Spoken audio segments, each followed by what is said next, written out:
This is the Wake Up. Good morning. My name is Spencer Walsh. Thank you for joining us here this morning. It's Monday, January 14th. Got a great show for you. Let's get right into it. And, a lot of news on the show for you.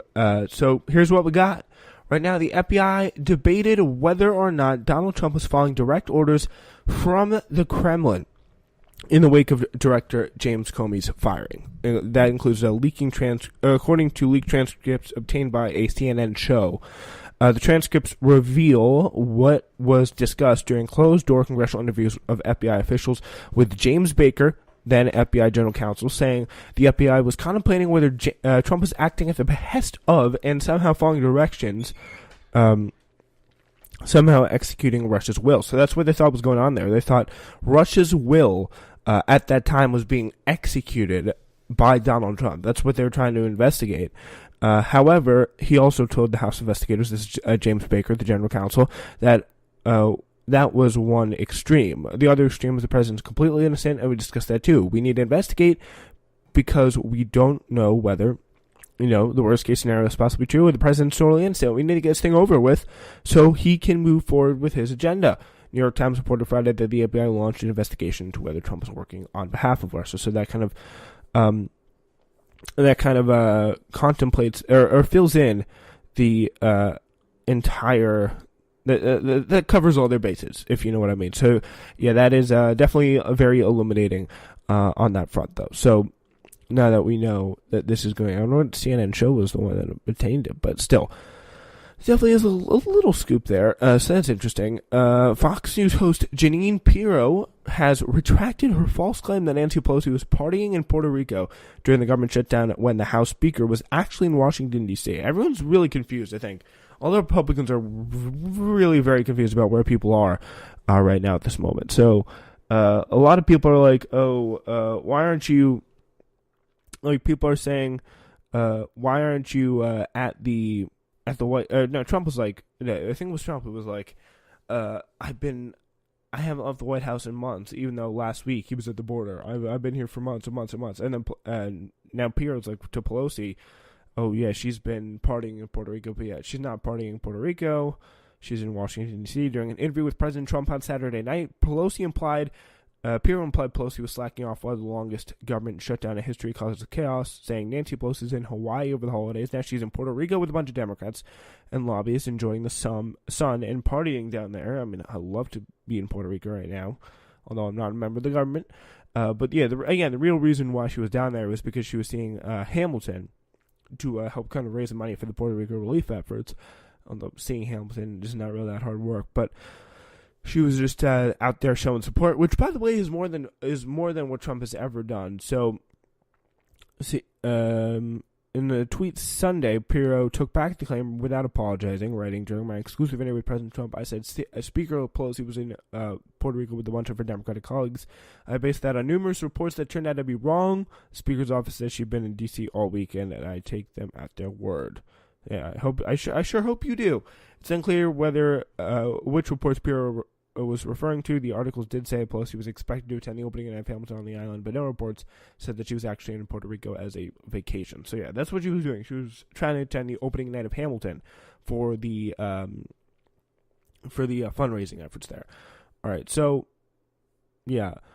The Trump administration rules that would have allowed employers to opt out of providing health care insurance that covers a woman's birth control on moral grounds have been partially blocked by a California judge.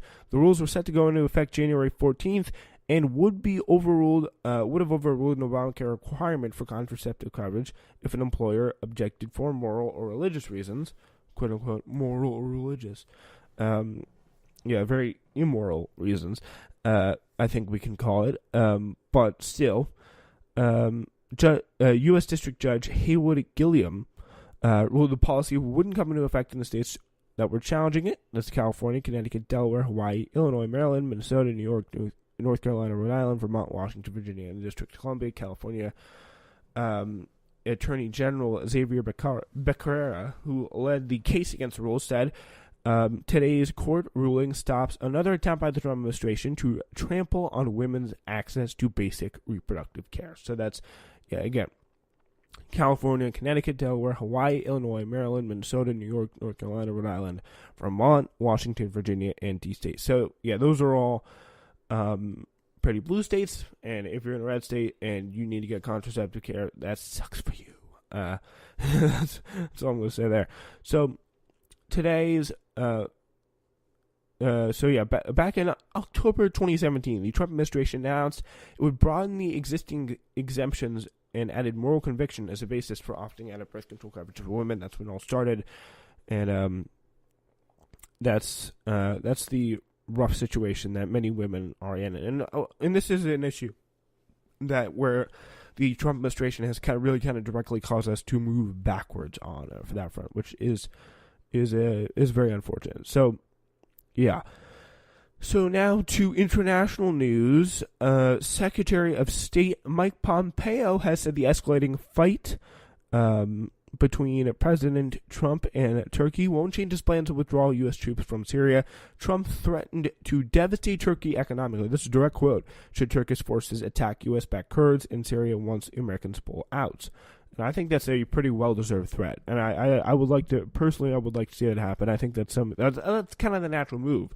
If Turkey does that, it's a direct violation of wishes there, and I mean, as long as it's just economically, I think it's perfectly okay and justified on that front. So Pompeo, who is in Saudi Arabia to meet King Salman and Crown Prince Mohammed bin Salman, told reporters that he assumed Trump's comments on Twitter were referring to sanctions, adding, "You're just gonna have to ask him about that." Meanwhile, Washington's top diplomat also divulged what he and the Saudi royals talked about, saying he told the Crown Prince that every single person who has responsibility for the murder of journalist Jamal Khashoggi needs to be held accountable. I'm sure he said it very convincingly. Oh, very strong Mike Pompeo. I really trust him on that front. No, dude, I'm just kidding. I don't.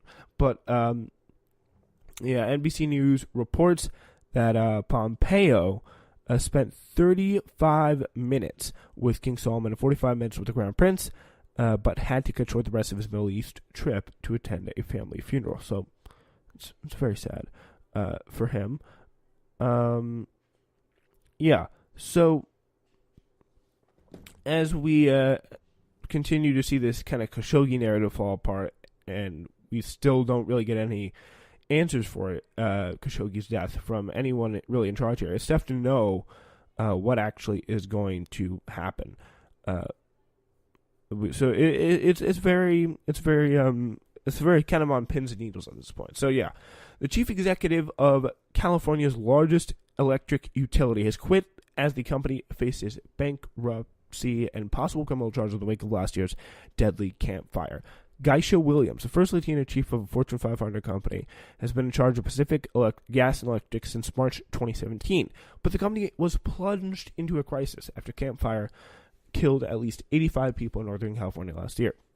A lawsuit against the company alleges the fire was started by broken steel rings atop a transmission tower that brought down dangerous live wires. Attorney General Xavier Becerra of California previously said the company could be prosecuted for murder. PG&E said Williams also had resigned from the company's board of directors and the board of its holding company. John Simon, the utility's executive vice president and general counsel, will serve as the interim chief executive, the company said. So it's a big for them.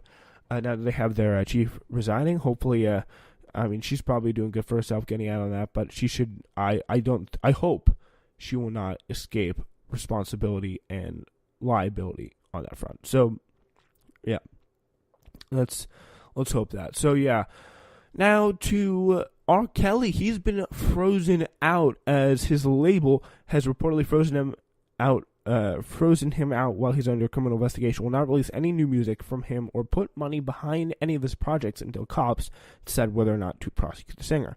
An unnamed source said to be familiar with Kelly's contracts at RCA Sony said TMZ has told TMZ that the label has put the brakes on Kelly's music until the criminal investigations in Georgia and Atlanta are resolved. Kelly is reportedly furious about the move. He said to have been in the studio recording new music and is annoyed The label won't give him money for music videos. Georgia and Atlanta police announced criminal investigation into Kelly after the Lifetime docuseries Surviving R. Kelly outlined the abuse investigations against him. It was a big, big, big movie. Really a landmark step. It was almost a little bit journalistic there. I mean, I would have to say, if it was able to really kind of push and bring light to the problems that people face. All right, so yeah. Also, a little bit of celebrity news. Actor Chris Pratt and Katherine Schwarzenegger engaged to be married after a 6-month whirlwind romance. And Pratt revealed the engagement on Instagram. And Pratt was also previously married to Anna Faris after they announced their separation in August 2017, and the divorce was finalized in November of last year. So that's definitely unfortunate. Really a brutal event over in Poland. A Polish mayor stabbed in the heart on stage at a charity event by a would-be assassin. The mayor of Gdansk is in very, very serious condition at the moment after he was stabbed in the heart on stage at a charity event by an attempted assassination. Paweł Adamowicz was attacked Sunday by an ex-convict who rushed onto the stage with a knife, stabbed the mayor, and shouted it was revenge against Adamowicz's former political party. Adamowicz grabbed his belly and then collapsed in front of the audience before rushing to a nearby hospital where he went 5 hours of surgery. Jesus. Dr. Tomasz Stefanok said the mayor suffered a serious wound to the heart, a wound to the diaphragm, and the internal organs, and he asked for people to pray. After the attack, the would-be assassin said he was wrongly imprisoned under a government led by Civic Platform, the mayor's former party. The attacker said his name was Stefan, and that I was jailed by innocent. He said he was jailed but innocent. Civic Platform tortured me. That's why Adamowicz just died. Police said the suspect was a 27-year-old who was recently released from prison and served a term for bank robberies. That is, it's very rough. It's a very, very rough situation there in Poland, and hopefully we wish that the Polish get some better security and possibly, hopefully that guy gets better, because we don't want to see anything bad happen like that. All right, now to the Larry Nassar case. The University of Michigan has fired a gymnastics coach connected to the Larry Nassar scandal less than a week after she started the job, after her hiring provoked an outcry from students. Rhonda Fain was informally implicated in the Nassar scandal, but has been criticized for not immediately calling the police after his victims confided in her. She's believed to be the first USA gymnastics official who told of the predatory doctor's abuse. Fain was ousted as head of the USA Gymnastics Women's Program in May, after Olympic gold medalist Ali Raceman criticized her for not acting quicker on what she knew about Larry Nassar, saying, I don't know what you did or didn't do with that information, but I didn't get contact from the FBI for over a year. And then that time, 50 to 100 gymnasts were molested. So it's a pretty big time. Ward Manuel, the university's athletic director, said Sunday night hiring Fain was the wrong decision. I apologize. Our student athletes are our highest priority, and I want to do everything in their power to support them fully and put the focus back on their athletic performance. So it's very good. I'm sure she does, and I'm sure he does, and it's good that he's paying attention to the needs of these people, because they have definitely. This is one of the cases where it's like, okay, you've gone through enough. And your needs should be met. All right, that's news for today. We'll see you back right here tomorrow. It's The Wake Up.